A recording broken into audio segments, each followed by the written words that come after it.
ਜੇ ਤੁਸੀਂ ਸੋਚਦੇ ਹੋ ਕਿ ਇੱਕ ਸਧਾਰਨ ਰੋਟੀ ਕਿਸੇ ਦੀ ਕਿਸਮਤ ਨਹੀਂ ਬਦਲ ਸਕਦੀ, ਤਾਂ ਅੱਜ ਦੀ ਇਹ ਕਹਾਣੀ ਤੁਹਾਡਾ ਵਿਸ਼ਵਾਸ ਹੀ ਬਦਲ ਦੇਵੇਗੀ। ਕਈ ਵਾਰ ਰੱਬ ਮੰਦਿਰਾਂ ਵਿੱਚ ਨਹੀਂ ਮਿਲਦਾ, ਉਹ ਭੁੱਖੀਆਂ ਅੱਖਾਂ ਵਿੱਚ ਮਿਲਦਾ ਹੈ। ਇੱਕ ਗਰੀਬ ਜਵਾਨ ਨੇ ਸਿਰਫ ਦਇਆ ਨਾਲ ਕੀਤੀ ਇੱਕ ਛੋਟੀ ਜਿਹੀ ਸੇਵਾ, ਤੇ ਉਸਦੀ ਜ਼ਿੰਦਗੀ ਵਿੱਚ ਐਸਾ ਚਮਤਕਾਰ ਹੋਇਆ ਕਿ ਸਾਰਾ ਪਿੰਡ ਹੈਰਾਨ ਰਹਿ ਗਿਆ ਕਿ ਸੱਚਮੁੱਚ ਕੁੱਤੇ ਨੂੰ ਰੋਟੀ ਖਵਾਉਣ ਨਾਲ ਘਰ ਵਿੱਚ ਬਰਕਤ ਆਉਂਦੀ ਹੈ। ਕੀ ਇਹ ਸਿਰਫ ਮਾਨਤਾ ਹੈ ਜਾਂ ਪਿੱਛੇ ਲੁਕਿਆ ਹੈ ਕੋਈ ਡੂੰਘਾ ਰਾਜ? ਅੱਜ ਦੀ ਇਹ ਕਹਾਣੀ ਸੁਣਦੇ ਸੁਣਦੇ ਸ਼ਾਇਦ ਤੁਸੀਂ ਆਪਣੇ ਆਪ ਨੂੰ ਵੀ ਇਸ ਕਹਾਣੀ ਵਿੱਚ ਵੇਖੋਗੇ। ਇਸ ਲਈ ਵੀਡੀਓ ਨੂੰ ਅੰਤ ਤੱਕ ਜ਼ਰੂਰ ਦੇਖੋ, ਕਿਉਂਕਿ ਆਖਿਰ ਵਿੱਚ ਜੋ ਸੱਚ ਸਾਹਮਣੇ ਆਵੇਗਾ ਉਹ ਦਿਲ ਨੂੰ ਛੂਹ ਜਾਵੇਗਾ।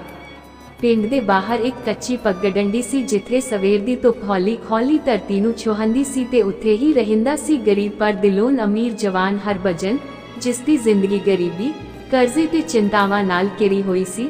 ਪਰ ਉਸਦੇ ਅੰਦਰ ਇੱਕ ਸਵਾਲ ਹਰ ਵੇਲੇ ਉੱਠਦਾ ਸੀ ਕਿ ਆਖਿਰ ਇਨਸਾਨ ਦੀ ਕਿਸਮਤ ਕਿਵੇਂ ਬਦਲਦੀ ਹੈ, ਕਿਉਂਕਿ ਉਸਨੇ ਬਹੁਤ ਮਿਹਨਤ ਕੀਤੀ ਪਰ ਫਲ ਨਹੀਂ ਮਿਲਿਆ।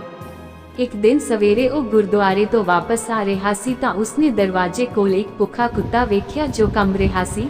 ਅੱਖਾਂ ਵਿੱਚ ਅਜੀਬ ਜਿਹੀ ਬੇਨਤੀ ਸੀ।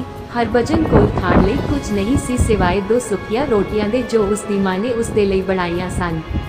ਉਹ ਰੁਕ ਗਿਆ। ਦਿਲ ਨੇ ਕਿਹਾ, ਇਹ ਮੇਰਾ ਖਾਣਾ ਹੈ, ਪਰ ਅੰਦਰੋਂ ਹੋਰ ਆਵਾਜ਼ ਆਈ, ਭੁੱਖ ਕਿਸੇ ਦੀ ਵੀ ਹੋਵੇ, ਦਰਦ ਇੱਕੋ ਜਿਹਾ ਹੁੰਦਾ ਹੈ। ਉਸਨੇ ਰੋਟੀ ਕੁੱਤੇ ਅੱਗੇ ਰੱਖ ਦਿੱਤੀ ਤੇ ਕੁੱਤਾ ਐਸਾ ਖਾਣ ਲੱਗਾ ਜਿਵੇਂ ਕਈ ਦਿਨਾਂ ਤੋਂ ਭੁੱਖਾ ਹੋਵੇ। ਉਸ ਸਮੇਂ ਹਰਭਜਨ ਨੂੰ ਅਜੀਬ ਸਕੂਨ ਮਿਲਿਆ ਜੋ ਉਸਨੇ ਕਦੇ ਮਹਿਸੂਸ ਨਹੀਂ ਕੀਤਾ ਸੀ। ਘਰ ਆ ਕੇ ਮਾਂ ਨੇ ਪੁੱਛਿਆ, ਰੋਟੀ ਕਿੱਥੇ ਗਈ? ਤਾਂ ਉਹ ਚੁੱਪ ਰਿਹਾ, ਪਰ ਮਾਂ ਮੁਸਕਰਾ ਪਈ, ਕਿਉਂਕਿ ਮਾਵਾਂ ਦਿਲ ਪੜ੍ਹ ਲੈਂਦੀਆਂ ਹਨ।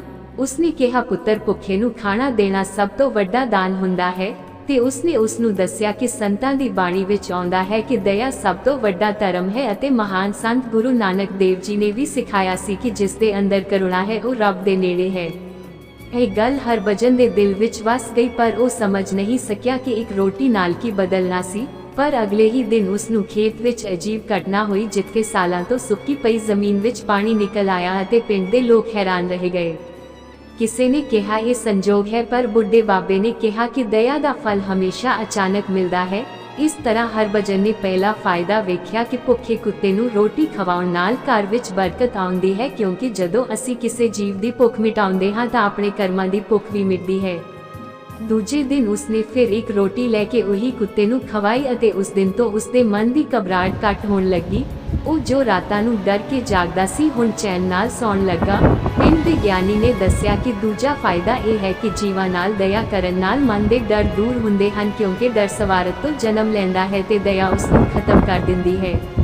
ਕੁਝ ਦਿਨਾਂ ਬਾਅਦ ਹਰਭਜਨ ਦਾ ਲੰਬੇ ਸਮੇਂ ਤੋਂ ਬਿਮਾਰ ਪਿਤਾ ਹੌਲੀ ਹੌਲੀ ਠੀਕ ਹੋਣ ਲੱਗਾ। ਡਾਕਟਰ ਵੀ ਹੈਰਾਨ ਸੀ। ਲੋਕ ਕਹਿਣ ਲੱਗੇ, ਇਹ ਤੀਜਾ ਲਾਭ ਹੈ ਕਿ ਘਰ ਵਿੱਚ ਨਕਾਰਾਤਮਕਤਾ ਘਟਦੀ ਹੈ ਤੇ ਸਿਹਤ ਵਿੱਚ ਸੁਧਾਰ ਆਉਂਦਾ ਹੈ। ਹਰਭਜਨ ਹੁਣ ਹਰ ਸਵੇਰ ਰੋਟੀ ਬਣਾਉਣ ਵਿੱਚ ਮਾਂ ਦੀ ਮਦਦ ਕਰਦਾ ਤੇ ਪਹਿਲੀ ਰੋਟੀ ਉਸ ਕੁੱਤੇ ਲਈ ਰੱਖਦਾ।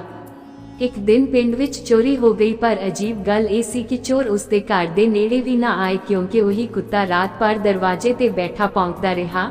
ਮਾਂ ਨੇ ਕਿਹਾ, ਇਹ ਚੌਥਾ ਫਾਇਦਾ ਹੈ ਕਿ ਕੁੱਤੇ ਨੂੰ ਖਾਣਾ ਦੇਣ ਨਾਲ ਘਰ ਦੀ ਰੱਖਿਆ ਹੁੰਦੀ ਹੈ, ਕਿਉਂਕਿ ਜਾਨਵਰ ਦਿਲ ਦੀ ਭਾਸ਼ਾ ਸਮਝਦੇ ਹਨ। ਹੌਲੀ ਹੌਲੀ ਹਰਭਜਨ ਦਾ ਮਨ ਬਦਲਣ ਲੱਗਾ। ਉਹ ਗੁੱਸੇ ਵਾਲਾ ਇਨਸਾਨ ਸੀ, ਪਰ ਹੁਣ ਲੋਕਾਂ ਨਾਲ ਨਰਮੀ ਨਾਲ ਗੱਲ ਕਰਦਾ। ਪੰਜਵਾਂ ਲਾਭ ਇਹ ਸੀ ਕਿ ਮਨੁੱਖ ਦੇ ਸੁਭਾਅ ਵਿੱਚ ਨਿਮਰਤਾ ਆਉਂਦੀ ਹੈ। ਇੱਕ ਦਿਨ ਪਿੰਡ ਵਿੱਚ ਸੁੱਕਾ ਪੈ ਗਿਆ ਤੇ ਕਈਆਂ ਦੀ ਫਸਲ ਖਰਾਬ ਹੋ ਗਈ, ਪਰ ਉਸਦੇ ਖੇਤ ਵਿੱਚ ਫਸਲ ਖੜੀ ਰਹੀ। ਲੋਕਾਂ ਨੇ ਕਿਹਾ, ਇਹ 6ਵਾਂ ਫਾਇਦਾ ਹੈ ਕਿ ਕਰੁਣਾ ਕਰਮਾਂ ਨੂੰ ਮਿੱਠਾ ਕਰ ਦਿੰਦੀ ਹੈ ਤੇ ਮਿਹਨਤ ਦਾ ਫਲ ਬਚਾ ਰਹਿੰਦਾ ਹੈ। ਉਸਨੇ ਕਦੇ ਇਸ ਨੂੰ ਚਮਤਕਾਰ ਨਹੀਂ ਮੰਨਿਆ, ਪਰ ਅੰਦਰੋਂ ਵਿਸ਼ਵਾਸ ਜਨਮ ਲੈ ਗਿਆ ਕਿ ਚੰਗੇ ਕਰਮ ਕਦੇ ਵਿਅਰਥ ਨਹੀਂ ਜਾਂਦੇ। ਫਿਰ ਇੱਕ ਦਿਨ ਪਿੰਡ ਵਿੱਚ ਇੱਕ ਸਾਧੂ ਆਇਆ, ਜਿਸਨੇ ਹਰਭਜਨ ਨੂੰ ਵੇਖ ਕੇ ਕਿਹਾ ਕਿ ਪੁੱਤਰ, ਜਦੋਂ ਤੂੰ ਭੁੱਖੇ ਜੀਵ ਨੂੰ ਖਾਣਾ ਦਿੰਦਾ ਹੈ ਤਾਂ ਆਪਣੀ ਕਿਸਮਤ ਨੂੰ ਖਵਾਉਂਦਾ ਹੈ। ਇਹ 7ਵਾਂ ਲਾਭ ਹੈ ਕਿ ਰੁਕੀਆਂ ਹੋਈਆਂ ਰਾਹਾਂ ਖੁੱਲਣ ਲੱਗਦੀਆਂ ਹਨ। ਉਸੇ ਹਫ਼ਤੇ ਉਸਨੂੰ ਸ਼ਹਿਰ ਵਿੱਚ ਕੰਮ ਦਾ ਵੱਡਾ ਮੌਕਾ ਮਿਲਿਆ, ਜੋ ਸਾਲਾਂ ਤੋਂ ਨਹੀਂ ਮਿਲਿਆ ਸੀ, ਪਰ ਉਹ ਅਜੇ ਵੀ ਹਰ ਸਵੇਰ ਪਿੰਡ ਆ ਕੇ ਕੁੱਤੇ ਨੂੰ ਰੋਟੀ ਦੇ ਜਾਂਦਾ ਸੀ, ਕਿਉਂਕਿ ਹੁਣ ਇਹ ਉਸਦੀ ਆਦਤ ਨਹੀਂ, ਸੇਵਾ ਬਣ ਚੁੱਕੀ ਸੀ। 8ਵਾਂ ਫਾਇਦਾ ਉਸਨੇ ਉਸ ਵੇਲੇ ਸਮਝਿਆ ਜਦੋਂ ਉਸਦੇ ਦਿਲ ਵਿੱਚੋਂ ਇਕਲਾਪਨ ਖਤਮ ਹੋ ਗਿਆ, ਕਿਉਂਕਿ ਉਹ ਕੁੱਤਾ ਉਸਨੂੰ ਵੇਖ ਕੇ ਪੂੰਛ ਹਿਲਾਉਂਦਾ ਤੇ ਅੱਖਾਂ ਵਿੱਚ ਐਸਾ ਪਿਆਰ ਹੁੰਦਾ ਜੋ ਬਿਨਾਂ ਬੋਲਿਆਂ ਦੁਆ ਦੇ ਜਾਂਦਾ ਸੀ। ਇਨਸਾਨ ਅਕਸਰ ਪਿਆਰ ਲੱਭਦਾ ਹੈ ਪਰ ਦੇਣਾ ਭੁੱਲ ਜਾਂਦਾ ਹੈ। 9ਵਾਂ ਲਾਭ ਉਸ ਵੇਲੇ ਸਾਹਮਣੇ ਆਇਆ ਜਦੋਂ ਪਿੰਡ ਦੇ ਲੋਕ ਜੋ ਪਹਿਲਾਂ ਉਸਨੂੰ ਨਿਕੰਮਾ ਸਮਝਦੇ ਸਨ, ਹੁਣ ਉਸਦੀ ਇੱਜ਼ਤ ਕਰਨ ਲੱਗੇ, ਕਿਉਂਕਿ ਚੰਗਾ ਦਿਲ ਲੁਕਿਆ ਨਹੀਂ ਰਹਿੰਦਾ।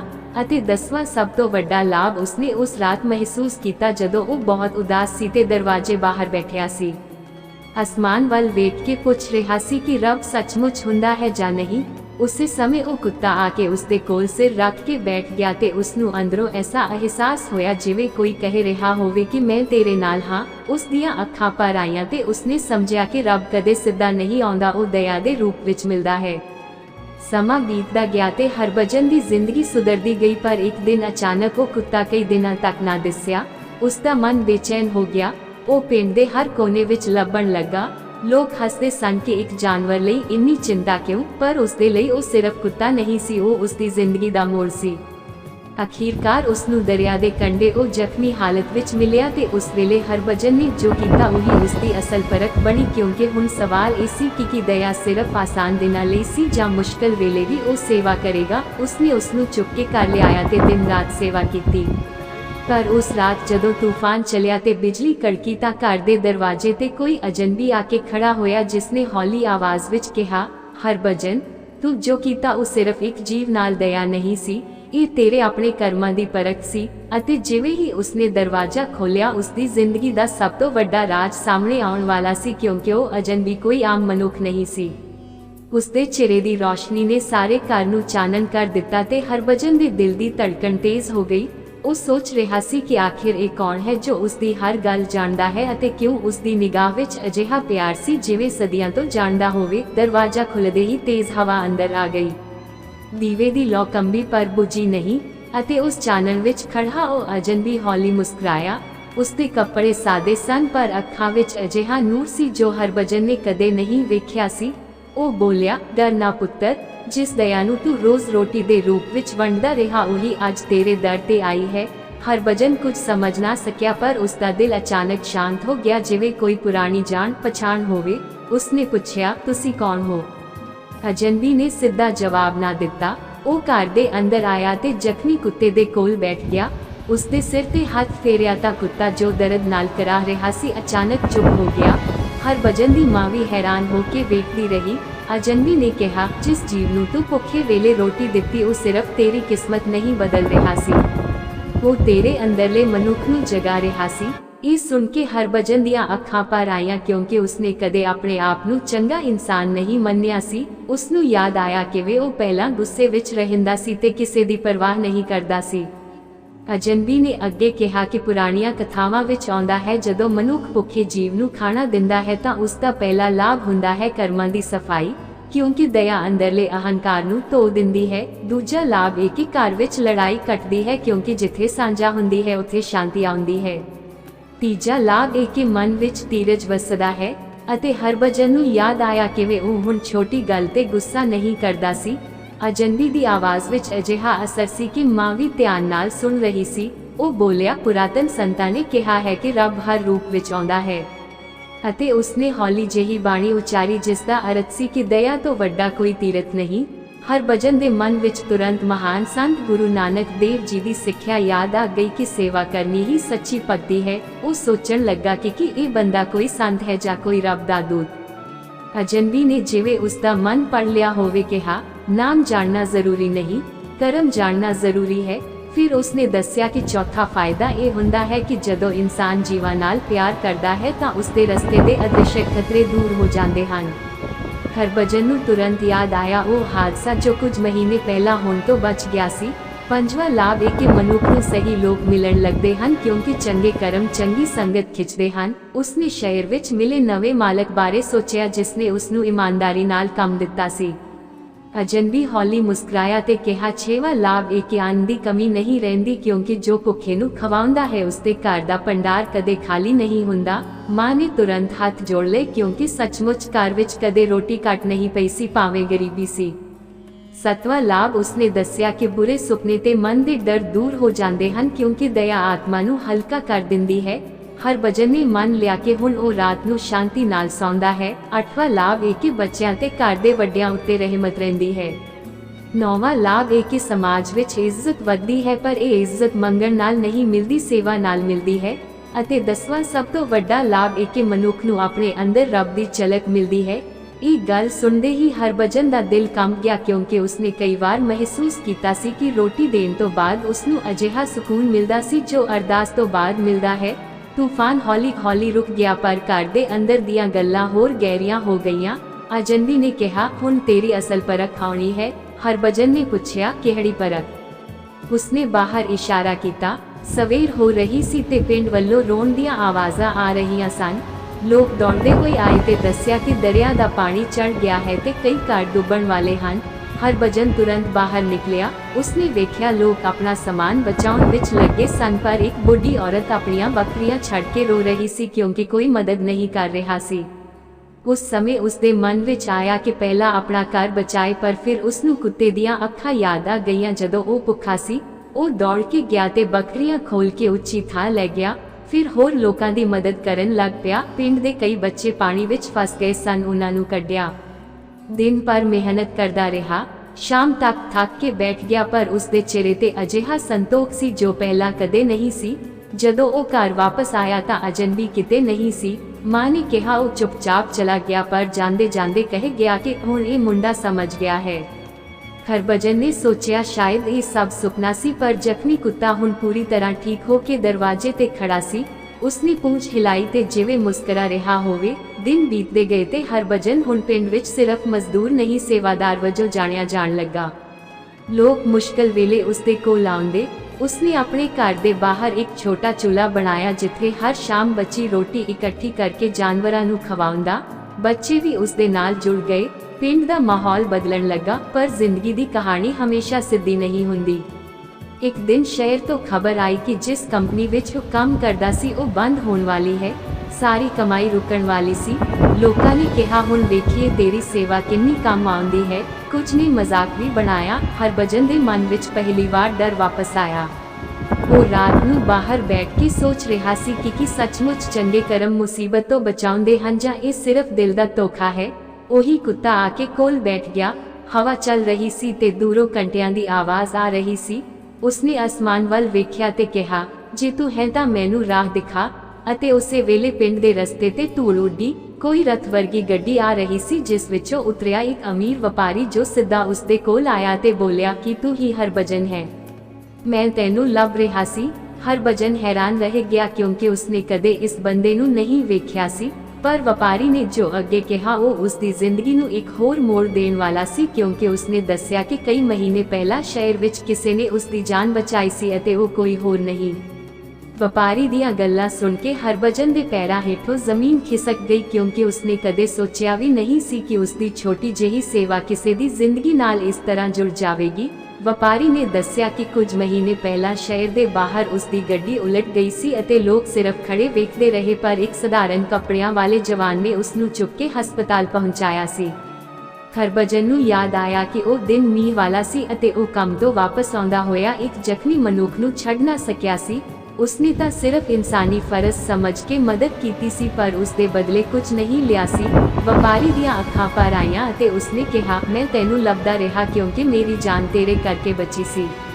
ਪਿੰਡ ਦੇ ਲੋਕ ਇਕੱਠੇ ਹੋ ਗਏ ਅਤੇ ਹੈਰਾਨੀ ਨਾਲ ਇਹ ਸਭ ਦੇਖਣ ਲੱਗੇ। ਵਪਾਰੀ ਨੇ ਉਸਨੂੰ ਸ਼ਹਿਰ ਵਿੱਚ ਨਵਾਂ ਕੰਮ ਦੇਣ ਦੀ ਪੇਸ਼ਕਸ਼ ਕੀਤੀ।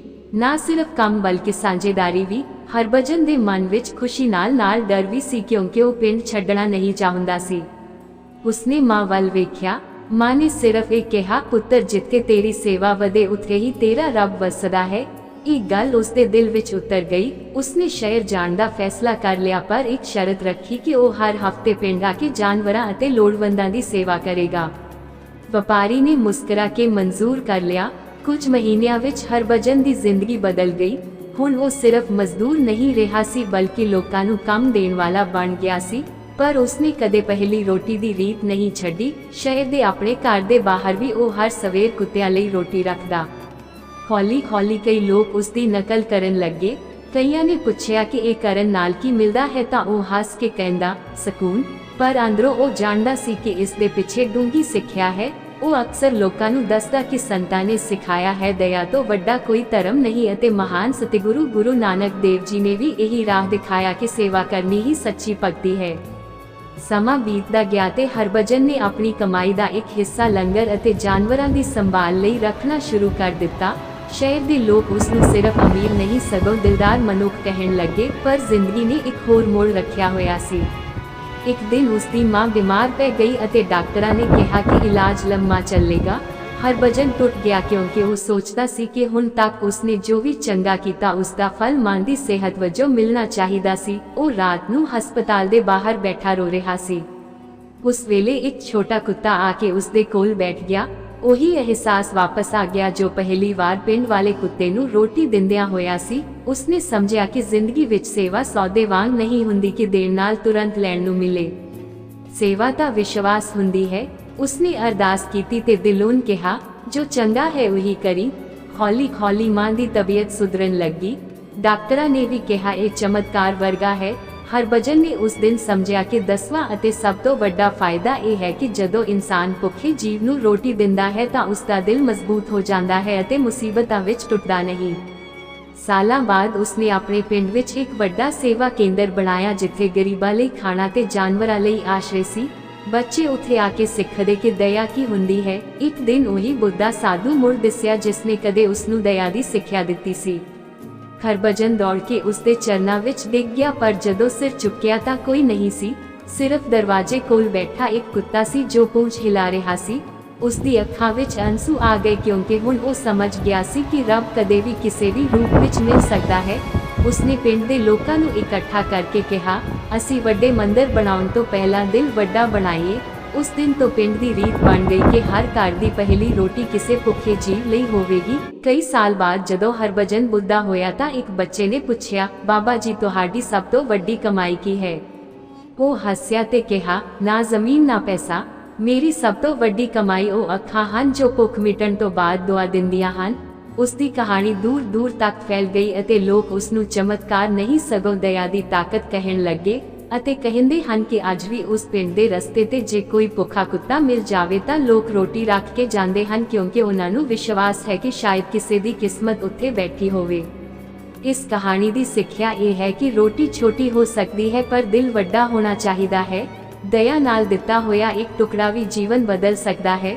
ਜੇ ਤੁਹਾਨੂੰ ਇਹ ਕਹਾਣੀ ਚੰਗੀ ਲੱਗੀ ਹੋਵੇ ਤੇ ਦਿਲ ਨੂੰ ਛੂ ਗਈ ਹੋਵੇ ਤਾਂ ਵੀਡੀਓ ਨੂੰ ਜ਼ਰੂਰ ਲਾਈਕ ਕਰੋ, ਆਪਣੇ ਦੋਸਤਾਂ ਨਾਲ ਸਾਂਝੀ ਕਰੋ ਅਤੇ ਕਮੈਂਟ ਵਿੱਚ ਵਾਹਿਗੁਰੂ ਲਿਖ ਕੇ ਆਪਣੀ ਹਾਜ਼ਰੀ ਜ਼ਰੂਰ ਲਗਾਓ ਤਾਂ ਜੋ ਇਹ ਸੇਵਾ ਅਤੇ ਪਿਆਰ ਦਾ ਸੁਨੇਹਾ ਹੋਰ ਲੋਕਾਂ ਤੱਕ ਵੀ ਪਹੁੰਚ ਸਕੇ।